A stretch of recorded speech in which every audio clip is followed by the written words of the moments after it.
Buenas tardes.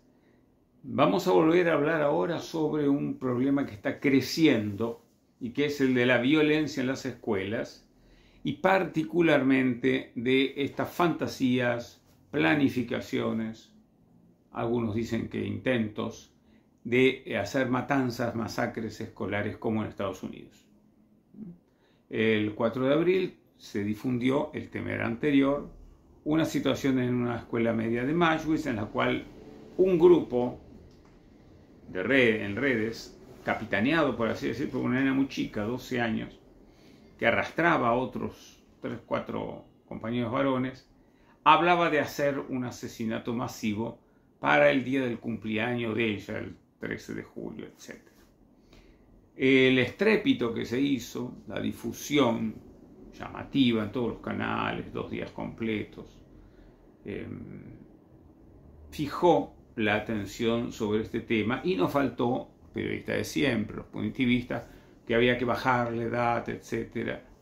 No se dan cuenta, señores, que aquí tenemos un hecho muy grave, pero que para el derecho penal es inexistente, aunque estos chicos tuvieran 20 años, porque son solamente actos preparatorios, no pasaron siquiera la tentativa.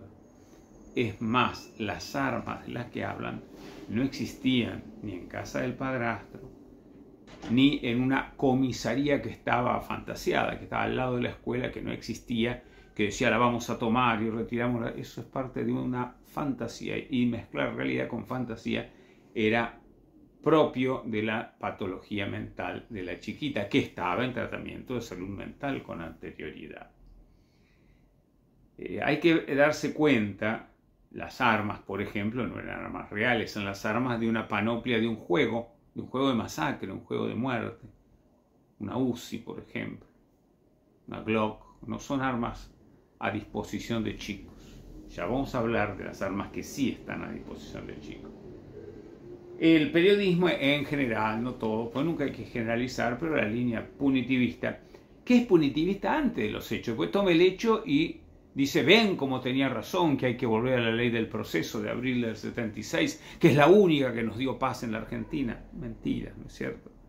Se cebó en una colega, docente, Victoria Cerrulla, subsecretaria de Educación de la Municipalidad Escolar. Yo le quiero mandar un saludo porque le escuché con atención, estaba dimensionando el problema, hablando de la salud mental de la chiquita, y no faltó periodista que dijera que le estaba bajando el precio al problema. No, señores, acá no se trata ni de bajar ni de subir el precio. El caso es gravísimo, pero el instrumento penal no alcanza a abarcarlo.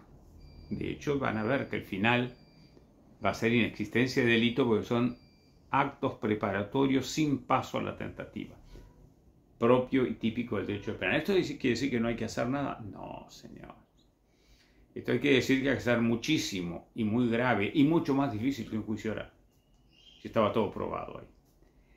¿Qué pasó para que este hecho de principios de abril tuviera el strepitus fori? Decimos strepitus, es estrépito, fori del foro, o sea, de la plaza pública.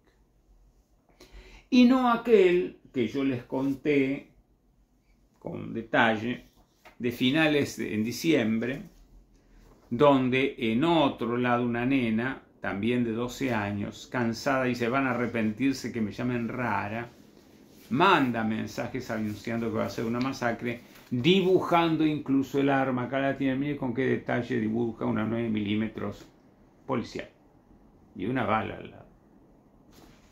Este caso fue cubierto incidentalmente por un programa, solamente de un noticiero de un canal, y no se le dio importancia a nivel de difusión.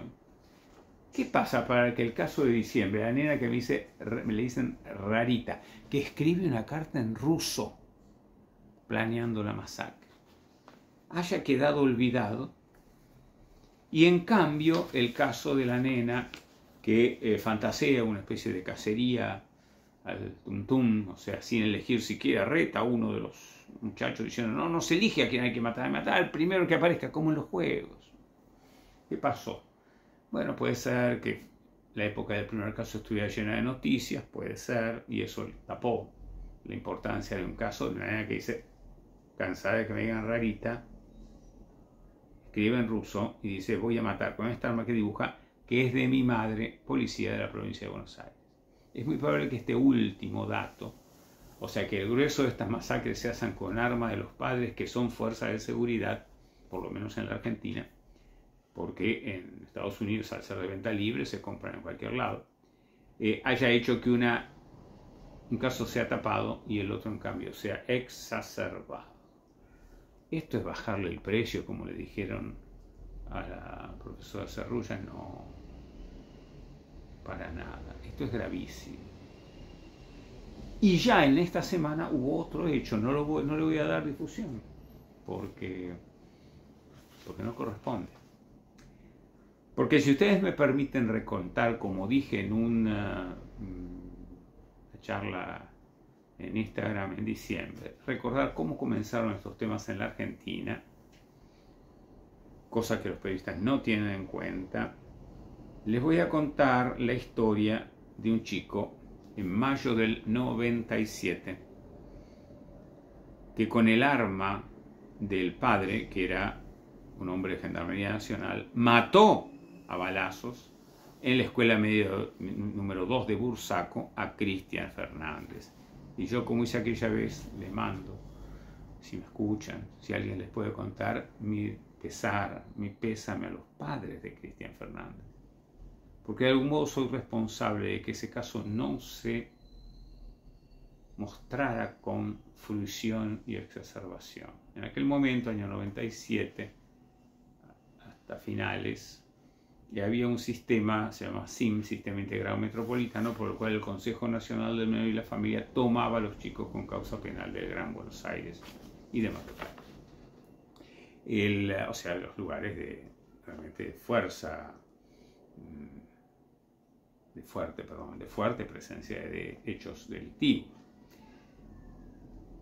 ¿Por qué acallar el estrépito? Porque existe en estos casos una tendencia a la emulación, o sea, la repetición, tomado como ejemplo. Y veníamos estudiando eso muy bien, como dije también, con detalle, en la seguidilla de suicidios adolescentes. Que cuando se los levanta, despiertan, uno tras otro, no es que alguien se va a suicidar porque ve en televisión que otro se suicidó. Hay problemas de fondo muy graves, pero despierta, pone en acto lo que estaba alarmado. Después, año siguiente, en el 2000, agosto también, tuvimos un caso en Lomas, que es el famoso caso de Pan Triste, no se llama Pan Triste. Pero claro, el primero, que creo que nadie aconsejó mantener el tema bajo, pero el tema se llamaba Pan Triste, acababan de presentar una película formidable de García Ferré, con los personajes, ¿no? En julio de ese año, las vacaciones. Este caso fue a principios de agosto. El bullying de este muchacho venía desde antes. Es un enfermo mental, al punto tal que fue declarado inimputable no por la edad, sino por la patología mental, y tuvo internaciones psiquiátricas posteriores. Ese es el único caso en que el arma provenía de un viejo revólver de abuelo. Mató a un compañero y hirió seriamente a otro, perdió la oreja, etc. El famoso caso de Pan Triste, donde aparece el elemento bullying y homicidio masivo en la escuela. Fíjese que el caso de diciembre, la nena que escribe en ruso dice: estoy cansado que me digan Rarita. Una chica recién llegada al colegio. Y después tuvimos el caso del Junior en Carmen de Patagones, matanza colectiva, con el arma del padre, que era un hombre de prefectura, al punto tal que fue sancionado en 45 días por dejar el arma que tenía su cuidado, en manos del hijo, o al alcance del hijo. Eso no lo dice nadie. Fíjese en el caso de la nena que escribía en ruso, no sé si fue sancionada la mamá por dejar el arma. Y como dije aquella vez, hay que pensar si esto de llevar y traer las armas es un elemento de seguridad o de inseguridad. Lo cierto entonces es que tenemos un caso que no responde sino a un patrón en este caso que estamos hablando, el de Mashby, de fantasía.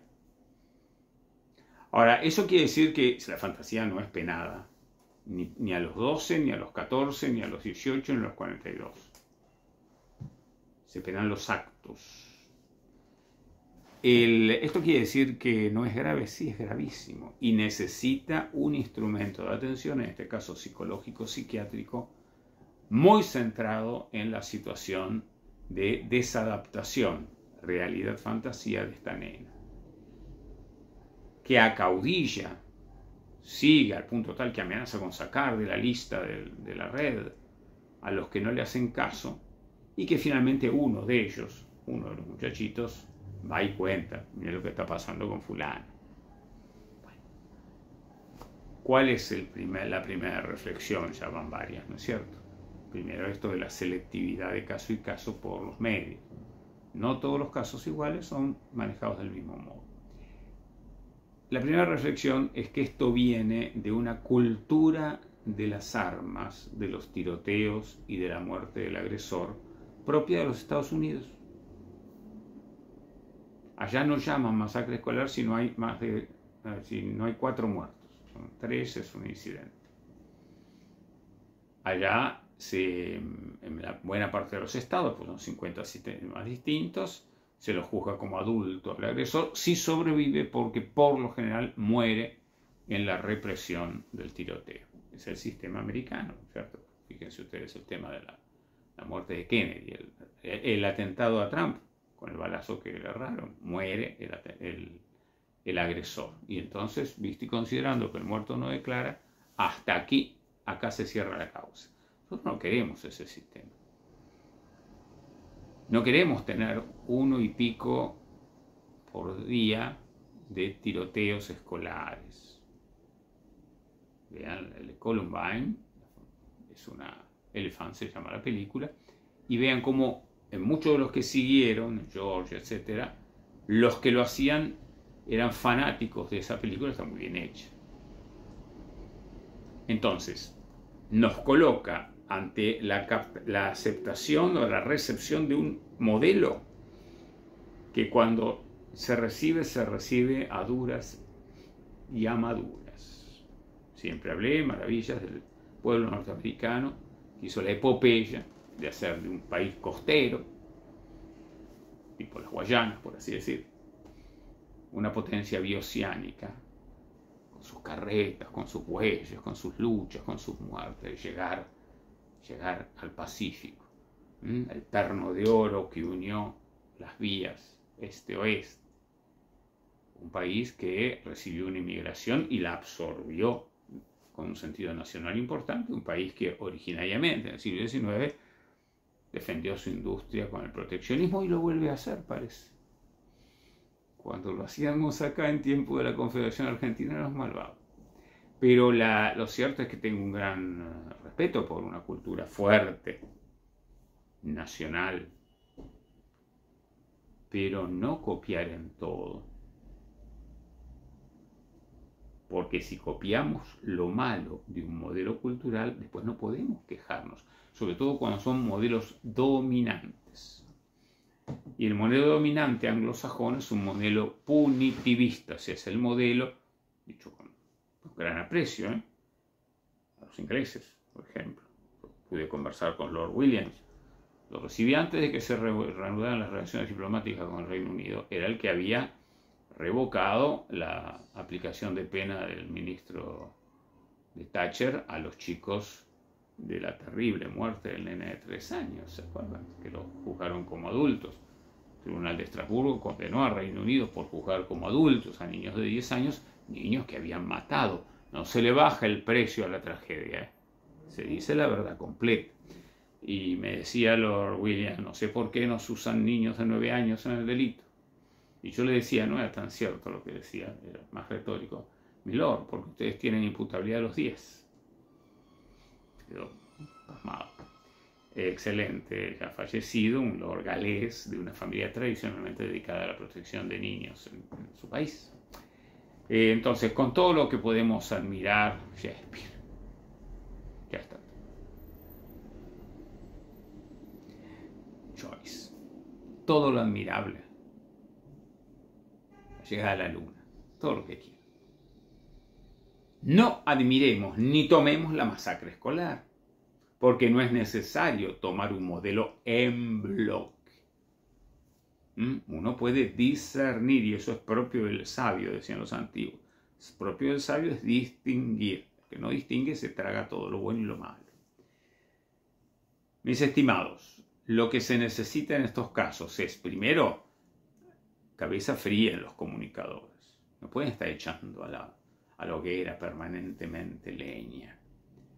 Segundo, respeto a quienes deben trabajar en esto, que fundamentalmente son los docentes y los equipos interdisciplinarios.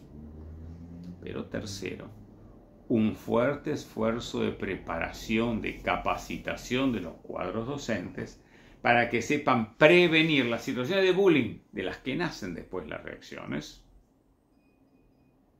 o las situaciones de conflicto interpersonal, que también las hay, no necesariamente un bullying, todos contra uno, que pueden llevar a horrores. Voy a analizar dos casos, dos ejemplos. El primero en Córdoba, año 2000, por un convenio de cooperación de la Defensoría General con el gobierno del doctor de la Sota. Yo iba todas las semanas a organizar algunos programas. Una chica del Carbó le corta la cara en la plaza que está enfrente, le corta la cara a otra compañera de colegio. Los motivos, rencillas entre ellas. Conocí a las dos. La chica cortada tuvo una reparación facial muy importante, no quedó ninguna secuela. Y la otra chiquilla tuvo años de internación. Pero más allá de la causa penal, lo que se hizo fue, con el doctor Maqueda, que era ministro de Educación de la Sota, me lo recordó justamente en diciembre, cuando la despedida, cuando se retiró de la corte, recordó ese caso. Hicimos un congreso, una reunión de capacitación, 4.500 docentes, con invitados especiales del extranjero y de la Argentina, exministros, incluso pedagogos de nota, sobre el tema de la violencia interescolar. En un teatro, porque no alcanzaban los lugares en las escuelas, un teatro frente a la plaza de Córdoba. No volvió a haber casos. Ese lo viví, conocí, como le digo, a los dos chicas. El segundo caso, hace 2 años, 3 quizás, Mariano Acosta, Merlo, está filmado por las cámaras. Un grupo de muchachos pasa a buscar a otro, lo lleva caminando a un descampado, aparece muerto, semi quemado en una hoguera. Espanto de caso.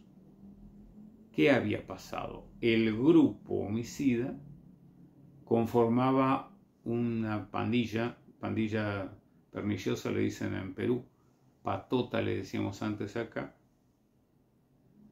que tenía un nombre muy particular y que escribía grafitis con ese nombre, 840. Nadie había advertido la intención malévola en la conformación de este grupo.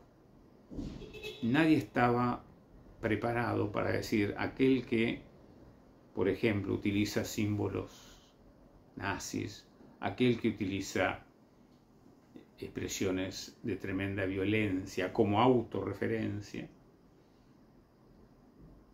no es que haya hecho algo, pero puede estar haciendo, y hay que trabajarlo no desde lo penal, sino desde lo social, desde lo psicológico y psiquiátrico. Los docentes tenían que saber que 840 quiere decir los rufianes, por la canción famosa de Rodrigo, por ejemplo, ¿no es cierto? Por Guaraní en la Villerita, cuando dice 840 buitres de barro, hay que acabar. No hay excusa en los adultos de desconocimiento de los signos, porque no es un lenguaje críptico secreto, de los signos que un grupo toma como proyecto negativo. Y hay que actuar antes de que maten y quemen. Por eso, mis estimados, creo que estos hechos lamentables, gravísimos, no le estamos bajando el precio, no asibles por el derecho penal, pero gravísimos, como el de estos dos que estoy contando, de la nena que escribía en ruso dibujaba el arma de su madre y decía voy a matarlos, hizo la lista, incluso como una profesora, porque estoy harta de que me llamen rara. O el de la chica que planea, fantasea, chica con patología mental, la masacre en la escuela de Mayo. O el que sigue, que no lo voy a mencionar porque, a ver, el diablo sabe por diablo, ¿no? Pero más sabe, sí, por viejo me dijo. Yo dije, se va a repetir, lo estamos mostrando tanto que se va a repetir, el de la semana en curso, que también fue de características similares. Necesitamos apostar a la prevención, no basta la sanción, punitivistas. No basta regocijarse en que el que las hace las paga y entonces que haya hechos graves, que haya delitos siempre que no queden impunes. El tema es que no haya delito y utilizar el mejor instrumento para que se prevenga el delito y sobre todo para que no se repita. Dos tipos de prevención. La mejor es por supuesto la primera. Ojalá que estos hechos tan lamentables, tan tristes, nos sirvan primero para apoyar a los docentes y a los equipos interdisciplinarios que tienen que trabajar con esta materia en ebullición, una sociedad violenta, de discurso violento, de violencia simbólica y de pase a la violencia, de la cual tenemos que apartar a nuestros hijos, a nuestros nietos, a nuestros adolescentes. Si la sociedad acepta un clima general de violencia, vuelvo a decir, verbal, simbólica, social, delictiva, no le podemos pedir a los hijos de esa sociedad que sean pacíficos. Pacifista es otra cosa. Ojalá que estas reflexiones de un hombre que ha transitado estos temas, podría contar cómo trabajamos en Salta una situación de patotas, a pedido de un directivo de las escuelas y muchos otros casos. Ojalá, les digo, que quien transmite estas experiencias pueda llamar a reflexión a los colegas docentes. Ustedes saben que yo soy maestro de grado del Mariano Acosta, a los padres, a los medios de comunicación y fundamentalmente a los políticos que no yerran el camino.